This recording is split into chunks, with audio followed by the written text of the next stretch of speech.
মহামান্য আমার প্রিয়জনেরা, শ্রী শ্রী মদ্ভাগবত গীতা আমরা বাড়িতে কেন রাখবো? দেখুন, প্রত্যেক বাড়িতেই বসবাস করাকালীন এবং বসবাস না করাকালীন সেই বাড়ির মধ্যে কিন্তু আগে অশুভ শক্তি এসে ঢোকে। যার জন্যে দেখবেন প্রাচীনকাল থেকে একটা রীতি চলে আসছে, আমরাও যেটা করি, নতুন কোনো ভাড়া বাড়িতে গেলাম বা আমাদের নিজস্ব বাড়িতে গৃহপ্রবেশ করলাম বা বহু বছর বসবাস করছি, বছরে একটা করে অন্তত পুজো, নারায়ণের পুজো আর সেই সঙ্গে একটা হরিনামের কীর্তন দেয়া হয়। কেন? তো এইটা আমরা ভাবি যে ঠাকুর দেবতার কথা করা হচ্ছে, বলা হচ্ছে, পুজো দেয়া হচ্ছে, এটা একটা শুভ কিছু আনছে। কিন্তু এর পেছনে যেটা লুকিয়ে থাকে সেটা হচ্ছে ব্যাখ্যাটা করা হয়নি কিন্তু সঠিকভাবে।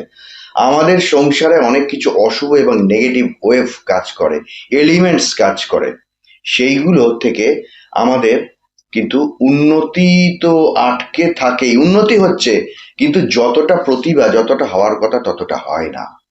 এবং দেখবেন কৃষ্ণ নাম করি, সবকিছুই করি, গোপালকে ভালোবাসি, কিন্তু একটা না একটা ছোটখাটো বড় সড়ো বিপদ কিন্তু আসে, আর অসুস্থতা কিন্তু থাকে।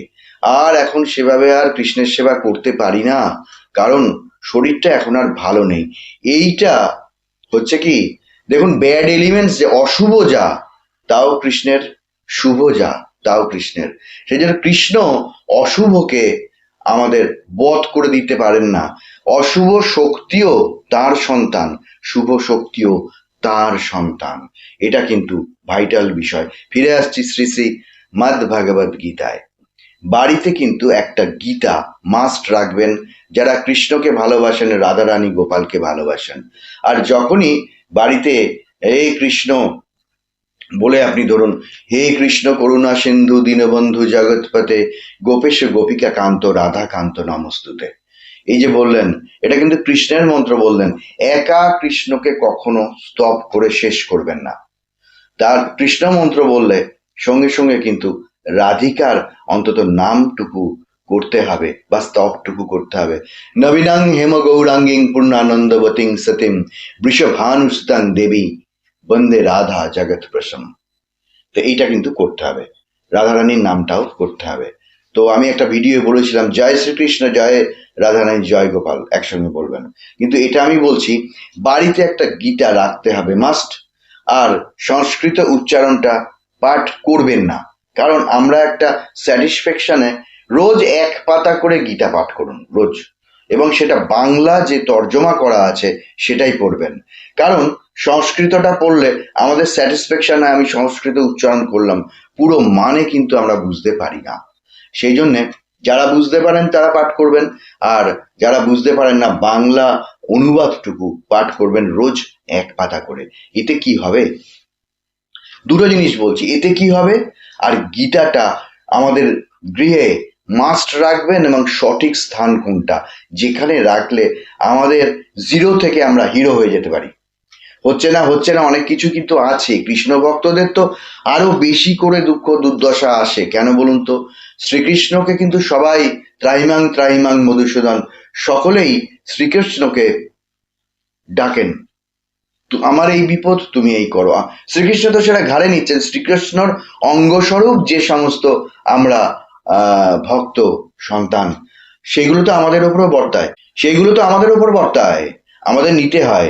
দেখবেন কৃষ্ণ ভক্তদের না প্রচুর বিপদ আসে, এবং শত্রুও প্রচুর।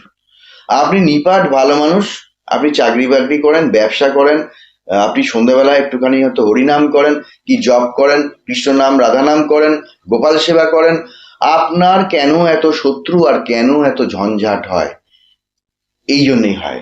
কৃষ্ণের যিনি মানে কৃষ্ণের যিনি অনুরাগী ভক্ত, কৃষ্ণকে যেটা ঘাড়ে করে নিতে হয় তার কিছু অংশ আমাদের নিতে হবে, আপনাদেরও নিতে হবে। এইটা অনেকাংশেই কাটিয়ে দেয়। শ্রীমদ্ ভাগবত গীতা ঘরের কোথায় রাখবেন?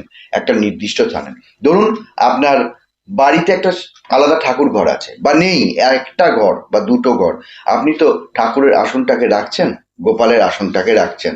এমনি মা কালী, শিব, হনুমানজি সবকিছুই তো আমাদের গৃহস্থের সংসারে সিংহাসনে থাকে সবকিছু, এবং শিবলিঙ্গ, সবাইকেই ভালোবাসি আমরা। ওই যে মানুষই হোক, আত্মীয় স্বজনই আসুক আর যেই মানুষই হোক, আর আমাদের স্কুলের বন্ধু বান্ধবী হোক, কলেজের বন্ধু বান্ধবী হোক, আড্ডার বন্ধু বান্ধব হোক, অফিসের হোক, সকলকে কিন্তু আমরা ভালোবাসি। এইটা কিন্তু আমাদের একটা বড় গুণ। এরা আছেন শ্রীমদ্ ভাগবত গীতাটা একটা তার পাশে আলাদা ছোট্ট চৌকিতে, ভালো করে ধুয়ে, ছোট্ট একটা জল চৌকি এইটুকু, সেরকম ভালো করে ধুয়ে পরিষ্কার করে ওটাকে শুকিয়ে নিয়ে একদম আলপনা এঁকে দেবেন। কি? জয় শ্রীকৃষ্ণ, জয় রাধারানী, জয় গোপাল, এটাই আলপনা দিয়ে ওর উপর একটা হলুদ কাপড় ঢাকা দিয়ে দিন। এরপরে হলুদ কাপড় ঢাকা দেওয়ার পরে তার উপর শ্রীমদ্ ভাগবত গীতাটা রাখবেন। সে এতটুকু গীতাই হোক, এতটুকুই হোক, আর এই রকম এরকম সাজের হোক, রাখুন ঘরে। এরপর সেটা রাখবেন ওই উত্তর পূর্ব যে কোণটা হয়, এই যদি চৌকি হয় সেই কোণটাকে বেছে নিতে হবে, অর্থাৎ ঈশান কোণ।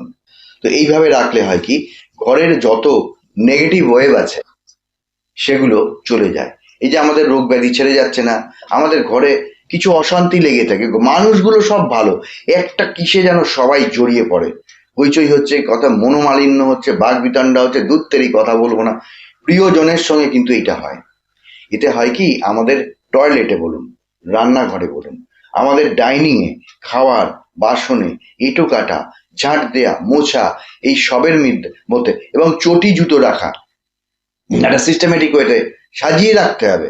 আপনার সে শোকেস আছে চটি জুতো রাখার, সেখানে ঢুকিয়ে দিলেন, সবচেয়ে ভালো, ব্যাড এলিমেন্ট, নেগেটিভ এলিমেন্টগুলো বেরোয় না। এবং বা যেখানে একটা ফ্ল্যাট কোনো প্ল্যাটফর্মে রাখলাম, মেঝেতে হোক যেখানে হোক, সেটা সাজিয়ে রাখতে হবে, একটা উল্টে আছে পাল্টে আছে, তাহলে কিন্তু আমরা যতই কৃষ্ণকে ভালোবাসি, গোপালকে ভালোবাসি বা হরিনাম করি না কেন, ওইগুলো তো অ্যাক্টিভ থাকছে। আর বাথরুমটা আমরা সপ্তাহে একদিন ভালো করে পরিষ্কার করব।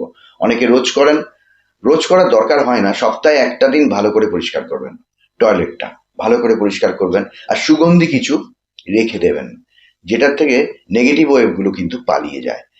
কিরকম হয়, অনেক দূরাত্মাও বসবাস করেন আমাদের সঙ্গে, আমরা বুঝতে পারি না, কারণ আমাদের সেন্সটা ওইদিকে নেই, আর আমরা ওইসব নিয়ে চর্চাও করি না। হরিনাম করলে, কৃষ্ণ নাম করলে এই সমস্তগুলো দূরে থাকে, কিন্তু এরা থাকে।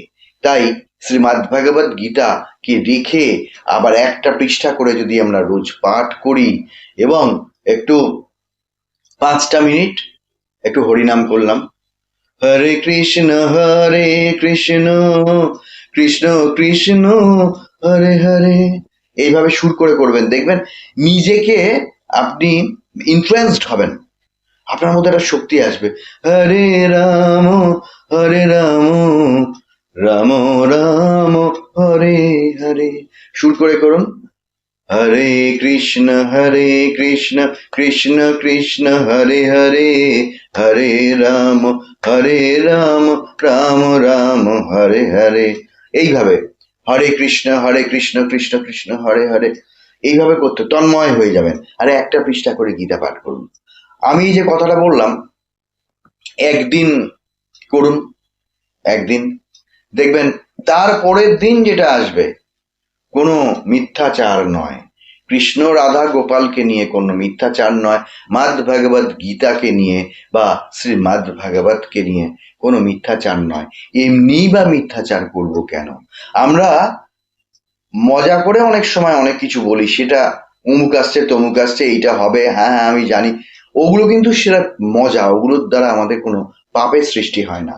কিন্তু কোনো সত্য ঘটনাকে গোপন করার জন্য যদি ঘুরিয়ে দিই, তাহলে কিন্তু বলতেই যাবে যে কৃষ্ণ আমি এই সত্যিটা বলতে পারবো না, আমার অসুবিধের সৃষ্টি হবে, বা যে কোনো জায়গায় আমার অসুবিধের সৃষ্টি হবে, আমি এটা বলতে পারবো না।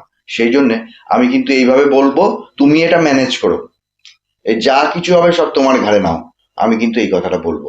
যখন দেখবেন যে সত্যকে গোপন করে মিথ্যাচার বা আর একটা সত্যের সৃষ্টি করছেন, আমি যেটা ভাবি যে আমি যখন যেটাকে মিথ্যা বলছি, সত্যি ঘটনাটাকে না বলে আর একটা যে ঘটনা বলছি, যে আমি বাম দিক দিয়ে যাচ্ছিলাম, এটা সত্য, আমি বললাম আমি ডান দিক দিয়ে আসছিলাম, এটা মিথ্যা না, আমি কিন্তু আর একটা সত্যের জন্ম দিচ্ছি। কিন্তু কি, আমার এই মিথ্যাটার দ্বারা যদি কারোর ক্ষতি হয় তাহলে কিন্তু চলবে না। হ্যাঁ, এখন আমরা যে কথা বলছি, অণুবীক্ষণিক যে সমস্ত জীবাণুগুলো আছে, সেগুলো কিন্তু আমাদের কথার শব্দে তারা মারা যাচ্ছে। যার জন্য দেখবেন একান্ত কৃষ্ণ অনুরাগী যারা যারা সংসারে নেই, কোনো আশ্রমে আছেন বা কোনো মন্দিরে আছেন বা সংসারে থেকেও আজকাল উনি বেশি কথা বলেন না। কারণ কি, ওনার এই বোধটা হয়েছে আমি যত কথা বলবো তত কিন্তু এই অনবীক্ষণিক এই সমস্ত গুলো, তাও তো কৃষ্ণের সৃষ্টি পোকা যেগুলো ক্ষুদ্রাতি ক্ষুদ্র, সেগুলো মারা যায়। তো সেই জন্য দেখবেন খুব একান্ত কৃষ্ণ অনুরাগী যারা খুব কম কথা বলেন, আস্তে কথা বলেন, এসো বসো বলে হয়তো মুখের দিকে একটুখানি তাকিয়ে থাকেন। তার চোখের দৃষ্টির মধ্যে কি এক অপূর্ব। হ্যাঁ, ওনার কাছে যাই শুধু কথা শুনতে ভালো লাগে। উনি যে দু একটা কথা বলেন, মুখের দিকে তাকিয়ে থাকেন, অন্যকে বলেন একটু হরিনাম করো, হরিনাম শুনলাম চলে এলাম। এই যে বিষয়গুলো, আমরা তো গৃহী, আমরা এত কিছু মানতে পারবো না। সেটা কৃষ্ণকে বলে নেবো, কৃষ্ণ আমাদের তোমাকে ভালোবেসে যেন আমাদের মধ্যে থেকে বিষাদটা চলে যায়, আরো আনন্দটা হয়, যে কোনো মানুষের সঙ্গে যেন সুসম্পর্ক হয়, এমন করে দাও তুমি যে আমাকে অপছন্দ করে, যাকে আমি দেখে একটু এড়িয়ে চলি, মনে মনে ভাবি এ আমার হয়তো শত্রু পক্ষ, কিন্তু তার সঙ্গে যেন একটা সদ্ভাব তৈরি হয়। সব জায়গায় যেখানেই যাব যেন হাসতে পারি, কৃষ্ণময় হাসি। আপনার যখন এই ভাবটা আসবে তখন দেখবেন মানুষ বলবে তুমি কি ফেসিয়াল করছো না ব্লিচ করছো, বিউটি পার্লারে যাও, সময় পাও কখন? কিন্তু আপনি কৃষ্ণের বিউটি পার্লারে নাম লিখিয়েছেন, রাধারানীর বিউটি পার্লারে নাম লিখিয়েছেন, আপনি গোপাল সেবা করে নাম লিখিয়েছেন, ওইটাই আপনার বিউটি পার্লার। কারণ কি, এদের দ্বারা আপনার মধ্যে একটা আলাদা জ্যোতির সৃষ্টি হবে, আপনার কথা শুনতে ভালো লাগবে, আপনার কথায় ভরসা আসবে। আমাকে অনেকে বলেন যে আপনার কথা শুনলে ভরসা পাই। তো এটার জন্য আমার কোনো কিন্তু কিছু না, আমি তার একদিকে সুইচ বোর্ডে দেয়া আছে প্লাগটা, আর একদিকে আলো আছে, আমি ওই মাঝের যে তারটা, আমি ওইটা, আমি তড়িৎকে বহন করে নিয়ে আমি ভক্তের কাছে তুলে ধরছি, এইটুকুই। কিন্তু এখানে কিন্তু আমার কোনো ক্যালি নেই, আমি মনে করি আমার কোনো যোগ্যতাও নেই। তিনি বলাচ্ছেন, আমি বলছি, তিনি শোনাচ্ছেন, আপনারা শুনছেন। তাই শ্রীমদ্ ভাগবত গীতা একদম প্রথম থেকে এটা দু একদিনের মধ্যেই সম্ভব করে ফেলুন। এর জন্য বিরাট একটা শুদ্ধ আচারে করতে হবে আমি তা বলছি না। কৃষ্ণ কিন্তু আমাদের ঘরোয়া, গোপালও ঘরোয়া। একটা মোটামুটি পরিষ্কার কাপড় থাকলেই পরিধানে গোপাল গিয়ে ছোঁয়া যায়, এই চলো তো দেখি এখানে এটা কি পড়েছে, ছুঁয়ে দিলাম, ওটা ফেলে দিলাম। তারপরে ও হো, এখানে চন্দনের সঙ্গে একটা তুলসী পাতা লেগে আছে, তাই তো গোপাল একটুখানি এরম এরম করে দিলাম। এই সেন্সটা যদি হয় আমার, আহা গোপালের চুল করছিল, আমাদের এখানে এতক্ষণ লেগেছিল, সেটা তো হবেই। একটা কিছু খাদ্যের দানা ভালো করে মোছানো হয়নি, লেগে আছে, এ মা তুই এটা নিয়ে বসে আছিস, দাঁড়া দাঁড়া, একটু শুদ্ধ জলে হাতে দিয়ে মুখটা মুছিয়ে দিলাম গোপালের। তো এইগুলো হচ্ছে একটা সত্যি সেন্স। গোপাল এটা দিচ্ছেন, আপনার মনে এটা আসছে কেন? কেউ হয়তো দেখছেন ও তুলসী পাতা এখন ছোবো না, দরকার নেই, কালকে যখন আবার গোপাল সেবা দেবো তখন না হয় করবো, এখন করবে না। কিন্তু আপনি তা না, আহা গোপালের তো কষ্ট হচ্ছে, বাচ্চা ও মুখে এইটা নিয়ে বসে আছে, এই সেন্সটা তো গোপালই দিচ্ছেন, এই সেন্সটা তো কৃষ্ণই দিচ্ছেন। কখনো শুধু কৃষ্ণের নাম করে ছেড়ে দিলেন, কৃষ্ণ তুমিই জানো, তুমি উদ্ধার করো না। কৃষ্ণ কিন্তু একা নন, কৃষ্ণ একই অঙ্গে তিনটে রূপ। কারণ রাধারানীর সঙ্গে যখন বিরহ হয়েছিল তখন বলেছিলেন উনি যে রাধার অস্তিত্ব ছাড়া শ্যাম নেই, শ্যামের অস্তিত্ব ছাড়া রাধা নেই। আর তিনি কিন্তু খাওয়া দাওয়া সমস্ত ছেড়ে দিয়েছিলেন, দিয়ে ওই ধুলায় তমাল তরুর নিচে একদম ধুলো মেখে, আর রাধা রাধার সঙ্গে কখন ইয়ে হবে, কেন আমার এরকম হলো, কেন ভুল হলো। আসলে শ্রীকৃষ্ণকে যেই চান শ্রীকৃষ্ণ কিন্তু তার কাছেই থাকেন, তাকে দেখা দেন। আমাদের চোখ নেই, আমাদের ইন্দ্রিয় সচল হয়নি, অতটা সজাগ হয়নি, আমরা হয়তো দেখতে পাই না। যেমন চন্দ্রাবলী এক মনে কৃষ্ণকে চেয়েছিলেন, তা কৃষ্ণ কি বলছেন যে রাধিকার সঙ্গে কুঞ্জবনে ওনার এসে আসার কথা ছিল, দেখা করার কথা ছিল, তো সেই দিন দেরি হয়ে গেল এবং সারা রাত। কারণ কি, ভক্তি, শ্রীকৃষ্ণ বলছেন ভক্তি আর প্রেম দিয়ে যে একান্ত ভাবে আমাকে চায়, সে আমাকে পায়। তার ডাকে সাড়া না দিয়ে আমি রাধারানীর কাছে যে সশরীরে পৌঁছবো তা পৌঁছতে পারবো না। সেজন্য চন্দ্রাবলী সেই দিন সন্ধ্যায় যখন কৃষ্ণ ফিরছিলেন রাধারানীর সঙ্গে মিলনে, চন্দ্রাবলী একান্তভাবেই তাকে চেয়েছিলেন, ভক্তি করে চেয়েছিলেন। আর আন্তরিক প্রেম, এই প্রেম হচ্ছে আমাদের পুরুষ মহিলার লাভ সেই স্তরের না। এই প্রেম হচ্ছে আত্মার সঙ্গে আত্মার প্রেম, স্বর্গীয় প্রেম, শ্রদ্ধার প্রেম, পূজার প্রেম। এইটা দিয়ে কিন্তু চেয়েছিলেন, যার জন্যে কিন্তু এই এই শ্রীকৃষ্ণ চন্দ্রাবলীর ঘরে আটকে যেতে বাধ্য হয়েছিলেন, যার জন্যে রাধার বিরহ। আচ্ছা, রাধার বিরহকে ধরে যদি কৃষ্ণকে পেতে চান তাহলে আপনি গোপালকেও পাবেন, রাধারানীকেও পাবেন, কৃষ্ণকেও পাবেন। আজকে এই ভিডিও এই পর্যন্ত। আপনারা ভালো সুস্থ থাকুন, কৃষ্ণ লাভ হোক, রাধা লাভ হোক, গোপাল লাভ হোক, এই প্রার্থনা করি। ধন্যবাদ, নমস্কার।